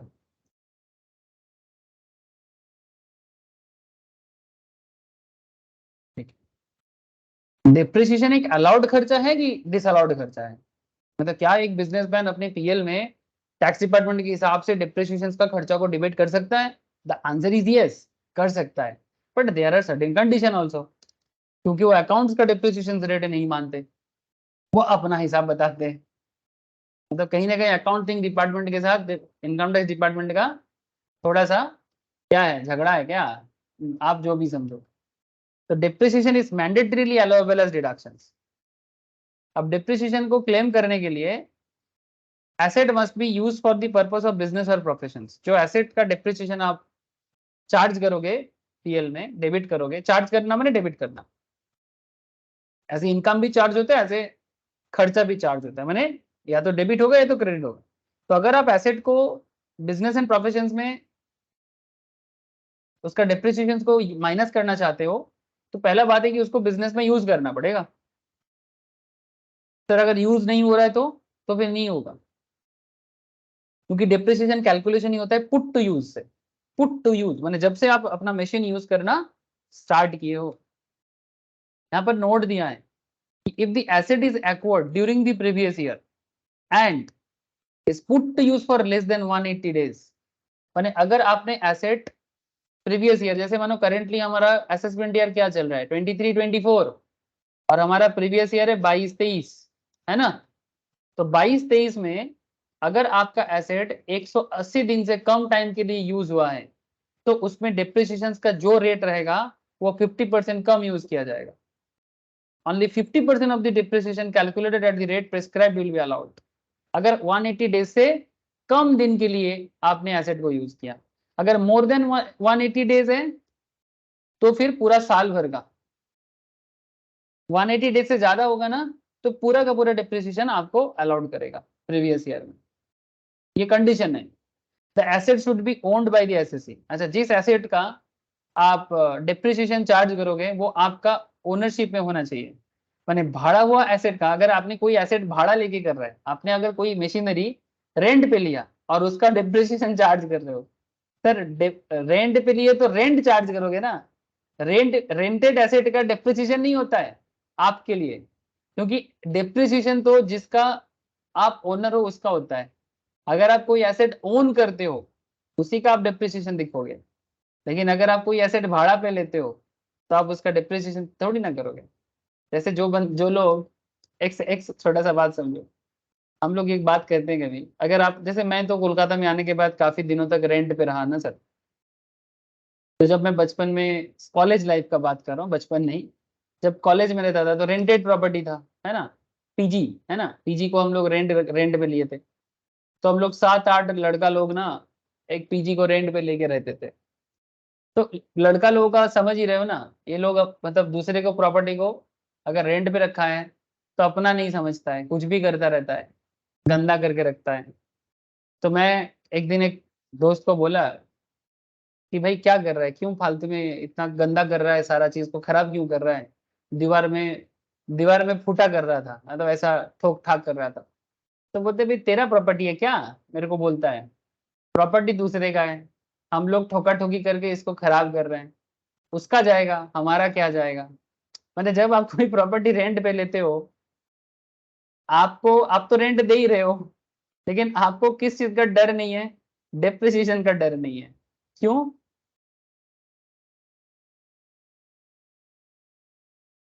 आपको डेप्रिसिएशन का डर नहीं कि आपका एसेट का वैल्यू गिर जाएगा, है ना, इसका आपको कोई चिंता नहीं है। क्यों नहीं चिंता?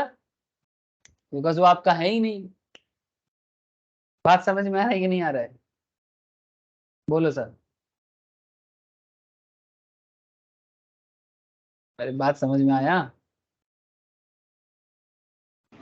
हाँ सर। इसीलिए asset owned by the SSC बोला है। फुल्ली भी हो सकता है, पार्टली भी हो सकता है, बट ओन बाय होना चाहिए। अच्छा अब सवाल है sir, the depreciation shall be allowed on the written down value. Depreciation जो अलाउ करेगा वो डब्ल्यूडीपी मेथड में अलाउड करेगा, माने स्ट्रेट लाइन मेथड यहाँ पर नहीं चलता है, रिटन डाउन वैल्यू चलता है। आप लोग दोनों मेथड जानते हो सर, एक एसएलएम मेथड होता है, एक डब्ल्यूडीपी होता है। तो यहाँ पर जो ब्लॉक ऑफ एसेट्स के ऊपर कॉन्सेप्ट बनाया गया है, मैं आपको बताता हूँ ब्लॉक ऑफ एसेट क्या है। मैं कल भी बताया था, मैंने सैटरडे वाला क्लास में भी बताया था। Depreciation shall be allowed on the written down value of block of assets at the prescribe rate. किसका प्रेस्क्राइब है? टैक्स डिपार्टमेंट का, इनकम टैक्स वाले का प्रेस्क्राइब है। Except in case of the assets of power generating units in respect of which depreciation has to be calculated as a percentage of actual cost। ठीक है, power generating unit का depreciation percentage में calculate होता है, वो अलग है, मैं आपको आगे बताऊंगा। पावर जनरेटिंग यूनिट्स माने जहां से इलेक्ट्रिसिटी वगैरह जनरेट होता है, generator type power generating units. ठीक है, उसके केस में डिप्रिसिएशन कैलकुलेशन कॉस्ट के ऊपर परसेंटेज करके देखा जाता है, बाकी सभी एसेट्स का रेट गवर्नमेंट ने डिक्लेयर करके रखा है। मैं आपको अभी दिखाता हूँ। इसको ब्लॉक ऑफ एसेट्स कहते हैं, इसको ब्लॉक ऑफ एसेट्स कहते हैं टैक्स डिपार्टमेंट के हिसाब से, जिसके बारे में department section 2 subsection 11 income tax act में बोला है। Block of asset means a group of assets falling with in a class of assets comprising, जिसके अंदर टेंजिबल्स भी है, माने एसेट के अंदर कौन सा एसेट हो सकता है, टेंजिबल। सब अकाउंटिंग भाषा है ना, ये सब बातें आप लोग अकाउंटिंग में सीखे हो बार बार, इसीलिए अकाउंट्स का बड़ा बात हो रहा है आज। टेंजिबल माने जिसको टच कर सकते हो, है ना, छू सकते हो, like land building types tangibles, buildings, machineries, plant और फर्नीचर्स। इंटेंजिबल एसेट्स माने goodwill, patent, copyright, know how, know how माने फॉर्मूला वगैरह। जैसे आप लोगों को पता है ये जो पेप्सी कोको कोला जो है, यहाँ पर जो लोग काम करते हैं, क्या आपको पता है सबको फार्मूला नहीं पता? पेप्सी कोक कैसे बनता है ये फार्मूला सभी को नहीं पता है सर, हार्डली 2 जन को पता होता है। वो भी जो 2 जन होते हैं ना, कंपनी कभी भी उन दोनों को एक साथ फ्लाइट में नहीं चढ़ाता। क्यों? क्योंकि वो फार्मूला सबके पास नहीं है। तो पेप्सी कोक का जो सोडियम कार्बोनेट का जो कॉम्बिनेशन करके ये जो कार्बोनेटेड वाटर हमें खिलाते हैं ना, पिलाते हैं, तो ये इंडिया का एक कंपनी थम्स अप ने क्रैक कर दिया था। ठीक है, थम्स अप ने इसको क्रैक कर दिया था। तो बाद में पेप्सी मोस्ट प्रोबेबली किसने खरीदा रे? कोको कोला ने खरीद लिया ना थम्स अप को। फिर कोको कोला ने थम्स अप को एकदम बहुत सारा दाम में खरीद लिया। अभी थम्स अप सबसे बड़ा, जितना ब्रांड है कोको कोला का इंडिया में, जितना सारा ब्रांड चल रहा है, सबसे ज्यादा बिकने वाला है थम्स अप। लेकिन ये थम्स अप इंडिया का है, लेकिन उसको खरीद लिया कोको, काफी पैसा से खरीद, उसने क्रैक कर लिया था।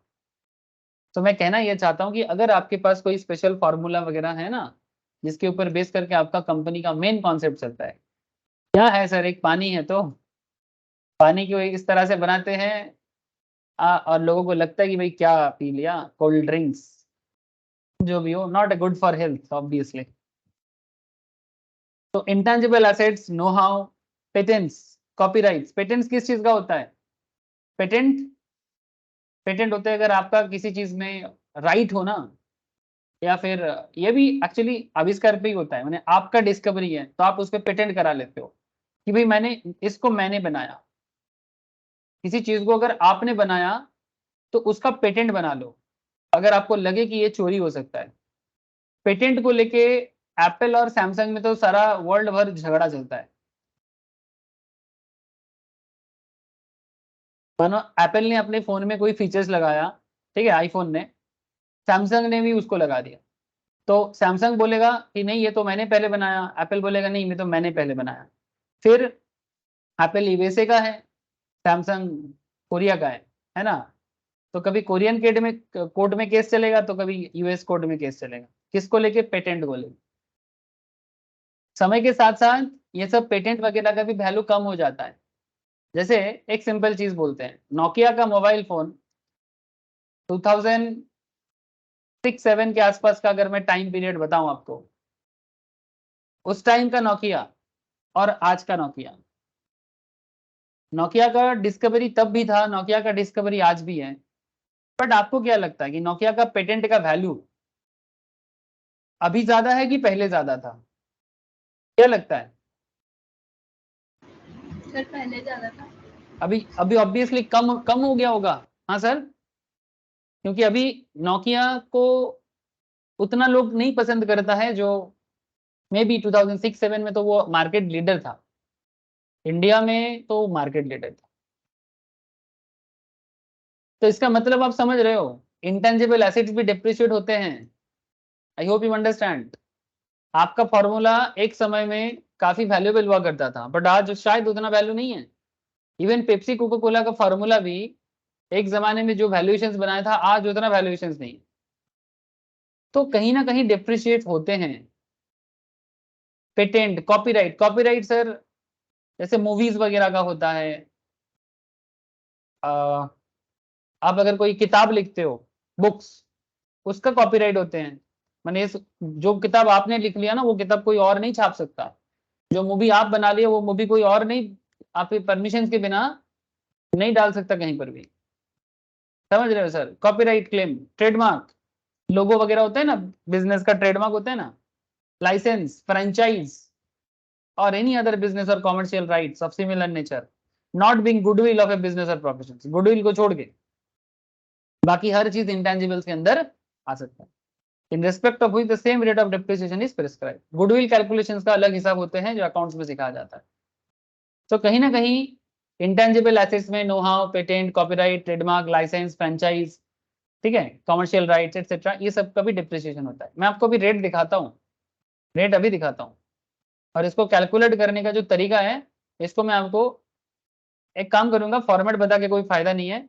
उससे अच्छा है कि आपको मैं एक एग्जाम्पल्स ही 2-3 करा दूं, ठीक है? 2-3 एग्जाम्पल्स करा देंगे तो आपको क्लैरिटी आ जाएगा, ठीक है? तो चलो एक काम करते हैं,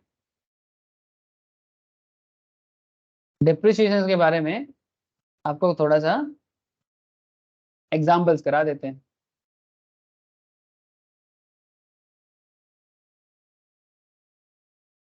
सबसे पहले तो मैं आपको रेट बताता हूँ, एक बार ब्लॉक ऑफ एसेट दिखाता हूँ। ध्यान से देखो एक बार, हाँ मेरे साथ साथ।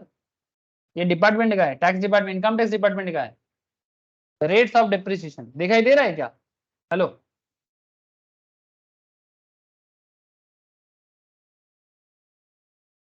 दिख रहा है कि नहीं दिख रहा है, बोलो।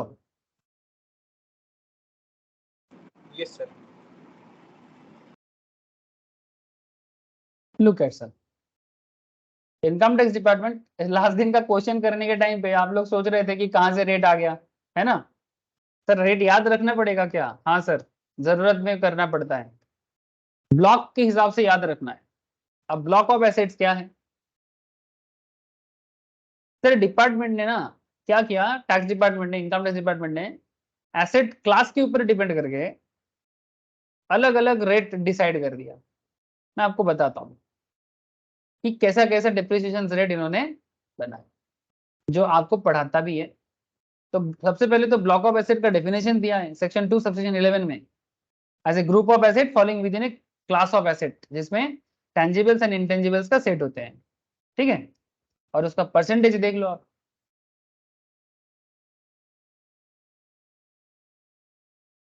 ब्लॉक 1 में सर बिल्डिंग को रखा गया है। वैसे बिल्डिंग का एक ब्लॉक नहीं है, बिल्डिंग में आई थिंक 1 2 3 4 ब्लॉक है। फर्नीचर्स का एक ब्लॉक है, फर्नीचर्स एंड फिटिंग्स का। प्लांट मशीनरी का 10 ब्लॉक है, 10 नहीं सॉरी, प्लांट मशीनरी का 14 ब्लॉक है, 14। शिप्स का 3 ब्लॉक है और इंटेंजिबल्स का एक ही है। समझ रहे हो सर?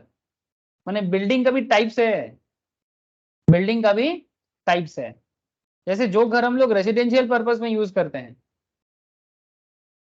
रेसिडेंशियल पर्पस मतलब घर पे इंसान जो रहते हैं, जैसे हमारे घर में हम रहते हैं, आपके घर में आप रहते होंगे, तो जिस घर में इंसान रेसिडेंशियली उसको यूज करते हैं उस घर का डेप्रिसिएशन कम होगा compare to hotels and boarding houses.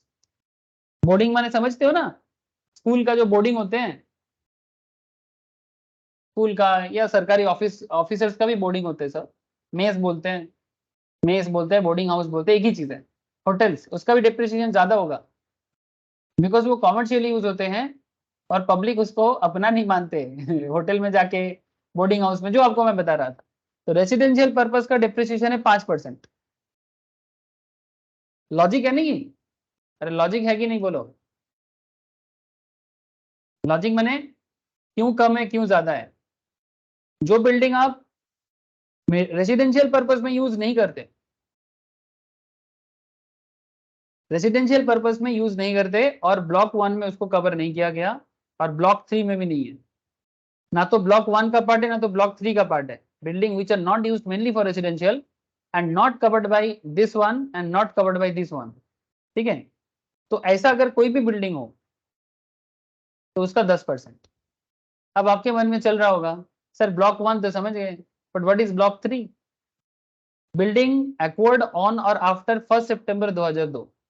अगर आपने कोई बिल्डिंग 2002 के बाद 1 सितंबर 2002 के बाद अपने राइट अधिकार में लिया for installing machinery and plant forming part of water supply project, माने आप ऐसे जगह में एक घर लिए हो जिस घर के अंदर आप एक्चुअली मशीनरी इंस्टॉल कर रहे हो, बट सर जो मशीनरी आप इंस्टॉल कर रहे हो ना वो एक्चुअली वाटर सप्लाई प्रोजेक्ट के लिए यूज होगा या फिर वाटर ट्रीटमेंट सिस्टम के लिए यूज होगा, which is put to use for the purpose of business of providing infrastructure facilities। ज्यादातर केस में ये सब इलेक्ट्रिसिटी जनरेटिंग यूनिट में या फिर वाटर सप्लाई प्रोजेक्ट में या फिर वाटर ट्रीटमेंट, जहां पर वाटर को, जैसे टाला टैंक, जैसे कि टाला टैंक है वहां पर है, या फिर भारत के बहुत सारे जगह में बहुत सारा ऐसे वाटर ट्रीटमेंट सिस्टम है, वहां पर जो बिल्डिंग बनाया जाता है जिसके अंदर आप मशीन फिट करते हो, वैसा बिल्डिंग का डिप्रिसिएशन नो डाउट ज्यादा होगा। हेलो, बिकॉज वो वाटर के साथ जुड़ा हुआ है और आपको पता है कि पानी से ज्यादा डैमेजेबल कुछ भी चीज नहीं है। घर का सबसे बड़ा एनिमी है वाटर, हाँ या ना?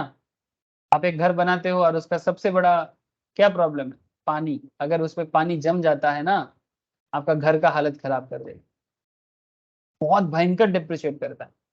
इसलिए बोलते हैं ना, ऐसा पेंट लगाओ ताकि पानी ना बैठे, छत को ऐसे बनाओ ताकि पानी ना ठहरे, है ना, नहीं तो आपका बिल्डिंग खराब हो जाएगा। इसलिए आजकल बहुत सारे लोग घर के ऊपर टीन का शेड लगा देते हैं ताकि पानी घर के छत पे ना रहे, है ना। कोई कोई मोजाइक कर देते हैं। आई होप यू अंडरस्टैंड कि पानी क्या खतरनाक है, जरूरत भी है, खतरनाक भी है। 40% डिप्रिसिएशन रेट है इसका, इस तरह का घर का। तो आपको ब्लॉक का नेचर समझना पड़ेगा। आप समझ रहे हो बात? आप लोग बोलो मुझे, हेलो, आप लोगों को बात समझ में आ रहा है कि नहीं आ रहा है? अच्छा, मतलब बाद में ना बताना सर कि सर हमें रेट पता नहीं चल रहा है और समझ में नहीं आ रहा है। मैंने क्यों मैं बोल रहा हूँ कि कभी आप देखोगे 10%, कभी देखोगे 15%, कभी देखोगे 20%, कभी देखोगे 25%, कभी देखोगे 40%। तो आपको नॉलेज होना चाहिए ना कि किसके लिए कौन सा रेट है। अच्छा, अगर कोई घर प्योरली टेम्पोररी नेचर का है, जैसे कि वुडन स्ट्रक्चर या फिर रास्ते में बनता है टीना का स्ट्रक्चर, है ना, जो बेसिकली कंस्ट्रक्शन साइड में देखने को मिलता है, टेम्पोररी घर, परमानेंट नहीं, वैसा घर का भी डिप्रिसिएशन रेट 40%। ठीक है, तो ये हो गया 4 ब्लॉक अलग अलग।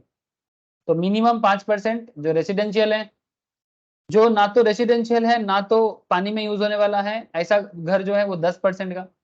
प्योरली टेम्पोररी नेचर का होगा तो 40% का, और जो वाटर ट्रीटमेंट प्लांट या वाटर ट्रीटमेंट सिस्टम के लिए यूज होता होगा वो 40% का, मतलब 40% का। ठीक है, फर्नीचर फिटिंग्स का रेट स्टैंडर्ड है सर 10%। प्लांट मशीनरी पे भी थोड़ा सा चक्कर है, ये सबसे ज्यादा चक्कर वाला है। Motor car other than those used in business of running them on hire acquired during the period of 23rd of August 2019 के बाद से 31 मार्च 2020 तक, और उसको आपने पुट टू यूज किया 31 मार्च 2020 से पहले। ठीक है, अगर इस तरह का मोटर कार आपके पास है, ध्यान से सुनना, मैं बात को फिर से बता रहा हूं। मोटर कार माने car other than those used in the business of running them on hire, माने आप भाड़ा पे नहीं चलाते उसको। ठीक है, लेकिन कार आपने लिया, और उसको आपने कब लिया? 23 अगस्त 2019 से 31 मार्च 31 मार्च 2020 के बीच में। सर डेट याद रखना पड़ेगा क्या? सरकार ने नियम जब लाते हैं ना, तो नियम को तो पालन करना ही पड़ेगा। तो 23 अगस्त 2019 से 31 मार्च 2020, और उसका पुट टू यूज 31 मार्च 2020 से पहले होना चाहिए। ऐसा मोटर कार अगर आपके पास है जो कि आप भाड़े पे नहीं लगाते, ठीक है, 30% का डिप्रिसिएशन। ठीक है, अच्छा अब आगे देखो, motor car other than those used in the business of running them on hire. ठीक है, मैंने वही भाड़े पे नहीं लगाते, एक्वार्ड और पुट टू यूज ऑन और आफ्टर 1/4/1990, 1990 के बाद इसको आपने लिया, अगर ऐसा मोटर कार आपके पास है जिसको आप भाड़े पे नहीं लगाते। ठीक है, और ब्लॉक 1 का भी पार्ट नहीं है, यानी ये पहला वाला का भी नहीं है, तो ऐसा ऐसा मोटर कार का 15%, ऐसा मोटर कार का 15%, मतलब बेसिकली आप पर्सनल यूज करते हो, और 1/4/90 के बाद आपने गाड़ी को लिया। ब्लॉक 2, तो ब्लॉक 1 मशीन में 2 पार्ट था मोटर कार के ऊपर। Block 2 motors buses, motor lorry, motor taxi used in a business of running them on hire, मतलब भाड़ा लगाना ही घर काम है, माने बस आपका पर्सनल यूज नहीं है, भाड़े पे लगाते हैं। लॉरी भाड़े पे लगाना, टैक्सी भाड़े पे लगाना। ठीक है, एक्वार्ड ड्यूरिंग पीरियड 23 अगस्त 2019 से लेकर 31 March 2020 and put to use before 31 March 2020। 45% depreciation है, 45%। और जो ब्लॉक 2 के अंदर, जो इसके अंदर नहीं आता है, motor buses lorries used in the business of running them on hire other than this point, ऐसे मोटर कार का, मोटर बस का, मोटर लॉरी का 30%। तो आपको डेट समझना पड़ेगा कि किस डेट के अंदर ब्लॉक आता है, उसके ऊपर डिपेंड करके आपका रेट चेंज हो सकता है। ब्लॉक 3 में आता है जो रबर फैक्ट्री या प्लास्टिक फैक्ट्री में यूज होता है, मोड्स यूज होते हैं सर, उसका 30%। Aeroplanes and air engine, flight रे बाबा, उसका 40%, एरोप्लेन एयर इंजिन का 40% का रेट है depreciation. Specified air pollution control equipment, water pollution control equipment जो फैक्ट्री में लगाया जाता है, एयर पोल्यूशन को रोकना, वाटर पोल्यूशन को रोकना। Solid waste control equipment, solid waste recycling resource recovery system, सब 40% रेट है। ब्लॉक 6 प्लांट एंड मशीनरी, जो सेमीकंडक्टर में यूज होता है। सेमीकंडक्टर क्या है? ये लग्जरी कार में होता है, लग्जरी 4 व्हीलर में होता है, या फिर आजकल बड़े बड़े लग्जरी बसेस में भी होता है। मैंने बेसिकली ये जो सेमीकंडक्टर होता है, इसको इंटीग्रेटेड सर्किट बोलते हैं, जिसके ऊपर डिपेंड करके गाड़ी के अंदर जो फीचर्स होते हैं ना, लग्जरी गाड़ी में जो मोटा मोटी 10-12 लाख के ऊपर का कार होते हैं, उसके अंदर ना सेमीकंडक्टर का यूज होते हैं। आप या फिर कोई भी फीचर वाला कार, ठीक है, जैसे कि टाटा का जैगुआर, लैंड रोवर, इस तरह का रेंज रोवर गाड़ी है ना, ऐसा गाड़ी जिसमें सेमीकंडक्टर का यूज बहुत ज्यादा है। सेमीकंडक्टर इंडस्ट्री वर्ल्ड में बहुत कम है। सेमीकंडक्टर का जो बेसिकली एक मदरबोर्ड है sir, basically it's just a motherboard, integrated circuit, लेकिन ये गाड़ी को कंट्रोल करते हैं, पूरा कार को कंट्रोल कर सकता है, गाड़ी का सारा फीचर्स कंट्रोल कर सकता है कंप्यूटर की तरह। इसको सेमीकंडक्टर बोलते हैं। 30% डिप्रिसिएशन रेट है इसका। अगर कोई लाइफ सेविंग मेडिकल इक्विपमेंट है 40% डिप्रिसिएशन। ब्लॉक 8 जो है वो आपका machinery plant acquired and installed on or after first day of September 2002 and in a water supply project, ठीक है। ऐसा मशीनरी जो वाटर सप्लाई प्रोजेक्ट में हो सकता है 40%। ऑयल वेल्स, तेल का जो कुआं होता है 15%। Renewable energy saving devices 40%। Wind mills, electricity generate करते हैं ना विंड मिल्स, देखे होंगे आप लोग, 40%, जो 1/4/2014 के बाद इंस्टॉल किया गया हो। Any special devices including electric generators, pumps, जो विंड एनर्जी से चलता है, जो 1/4/2014 के बाद इंस्टॉल किया हो 40%। Wind mills and any specially design devices running on wind mills installed on और बिफोर 31/2014 उसका 15% रेट चलता था। बस यही फर्क है, इसीलिए डेट का थोड़ा आइडिया होना जरूरी है। कंप्यूटर वगैरह जो होता है ना, इंक्लूडिंग कंप्यूटर सॉफ्टवेयर, हर साल 40% डिप्रिसिएशन है। ये सब ईयरली डिप्रिसिएशन है सर। 40%।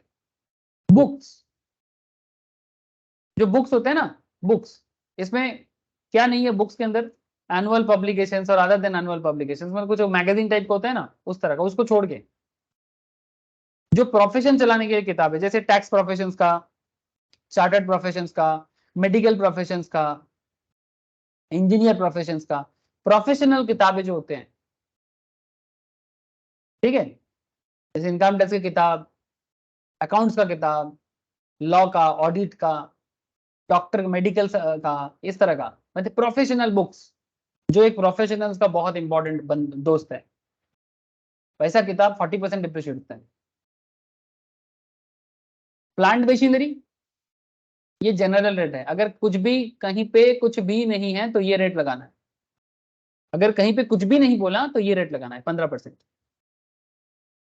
समुद्र में या बड़े रिवर में जो जहाज चलता है, शिप्स, ओशियन गोइंग शिप्स का है 20%। नदी में जो वैसल्स चलते हैं ऑर्डिनरीली, इनलैंड वाटर में मैंने नदी के अंदर चलता है, रिवर सिस्टम में चलता है। इनलैंड वाटर मैंने बेसिकली रिवर सिस्टम जो है हमारे देश में, बड़े बड़े रिवर है सर इंडिया में, गंगा, आपका Brahmaputra, Kaveri, Krishna, Godavari, this are big river system. Chenab, Chenab तो ज्यादातर पहाड़ी में है और बाकी पाकिस्तान में चला गया, but Chenab is also very big in India, Punjab में देखने को मिलता है। लेकिन हाँ, ज्यादातर जो बड़े बड़े शिप वगैरह चलता है इनलैंड वाटर में, वो आपको गंगा में दिखेगा, मतलब गैंजेस में, जो एकदम यूपी से लेके बंगाल तक। ब्रह्मपुत्र आसाम वगैरह में बहुत दिखेगा। और उधर आपका साउथ में तो 3-4 बड़ा बड़ा नदी है, गोदावरी, कावेरी, कृष्णा, और मिडिल में नर्मदा, ठीक है, मध्य प्रदेश एंड गुजरात साइड में 20%। Speed boats operating in inland water 20%, ठीक है। गोवा वगैरह में जाते हैं स्पीड बोट वगैरह देखने को मिलता है ना, हाँ, या कोई भी, गोवा में ज्यादा दिखते हैं आजकल तो, दीघा वगैरह में भी चल गया सर। हाँ, दीघा में आजकल चलते हैं ना, मंदारमनी दीघा में स्पीड बोट्स। अरे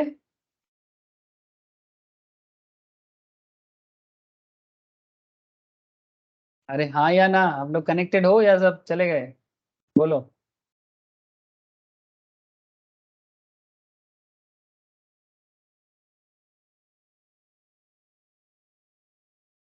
क्या मेरा आवाज आ रहा है आप लोगों को? Ion, yes sir. Shalini, yes आवाज आ सर। रहा है ना? Okay, yes sir. ठीक है। तो ये है रेट का पूरा हिसाब। अच्छा, इंटेंजिबल्स का जान लो सर, इसका एक ही रेट है, चाहे वो नोहाव हो, पेटेंट हो, कॉपीराइट हो, ट्रेडमार्क हो, लाइसेंस हो, फ्रेंचाइज हो, एनी अदर बिजनेस और कमर्शियल राइट्स हो, बट गुडविल छोड़ के, हाँ, 25%, एक्सेप्ट गुडविल, इसको नहीं लेना। गुडविल को छोड़ के बाकी कोई भी इंटेंजिबल्स है 25%, एवरी ईयर 25% करके डिप्रिशिएट होता है। तो ये है डिप्रिसिएशन का टैक्स डिपार्टमेंट का रूल, कौन से एसेट पे कितना डिप्रिसिएशन लगेगा। मैं एक चीज बता देता हूँ आपको, अगर क्वेश्चंस में प्लांट एंड मशीनरी का यूज बहुत होता है तो जनरल रेट है 15%, ये सबसे ज्यादा यूज होता है, ठीक है। और इंटेंजिबल्स का 25% यूज होता है, बाकी सब स्पेशल है, ध्यान रखिएगा। फर्नीचर फिटिंग्स का 10% है, ये भी बहुत स्टैंडर्ड है। बाकी सब स्टैंडर्ड रेट है, स्पेशल रेट है, देख लीजिएगा एक बार। मैंने तो पढ़ा दिया, आगे आगे आगे आगे आप लोगों को थोड़ा सा मेहनत करके एक बार देख लेना है। इसको ब्लॉक ऑफ एसेट्स भी कहते हैं। तो कल मैंने क्वेश्चंस में डिप्रिसिएशन का ट्रीटमेंट करवाया था। मैं एक काम करता हूँ, आज ऐसे ही थोड़ा क्लास लेट स्टार्ट हुआ, बाकी चर्चा मैं नेक्स्ट क्लास में ही करूंगा, ठीक है। बाकी डिस्कशंस में नेक्स्ट क्लास में ही करूंगा, तो नेक्स्ट दिन ही बाकी बात करता हूँ सर, ठीक है। अच्छा, एक होमवर्क भी था आज और नहीं कराते हैं सर, सनोन नेक्स्ट क्लास में करवा दूंगा सर, आज थोड़ा सा लेट हो गया, ठीक है। सनोन को थोड़ा सा होमवर्क का चिंता है, है सर। करा दूंगा सर, करा दूंगा, होमवर्क करा दूंगा हाउस प्रॉपर्टी। तो एक काम करते हैं सर, नेक्स्ट क्लास में हम लोग depreciation related varieties of questions करेंगे, ठीक है। तो मैं आशा करूंगा कि आप लोग डिप्रिसिएशन तक समझे हो। बाकी जो और भी सेक्शंस है 35 वगैरह इसके बाद चालू होगा, लेकिन अप टू 32 तक आप लोग अच्छे से घर में पढ़ो। अगर किसी के पास नोट्स नहीं है मेरे से कलेक्ट करो, जिसका प्रीवियस लेक्चर्स दोनों 2 क्लास है मिस है वो मेरे से क्लास कलेक्ट कर लो, और पीजीपीपी क्लास के साथ ऐड पर हो जाओ। स्पेशली मैं कोनी का या फिर आयन का अगर मिस है तो आयन, नील का अगर मिस है तो नील, ऋषभ को भी बोलूंगा, ठीक है। ओके सर, ठीक है फिर आज इतना ही है, bye. Thank you sir. Okay thank you sir, sir. Thank you sir, bye. Okay sir, bye, thank you sir. Thank you sir.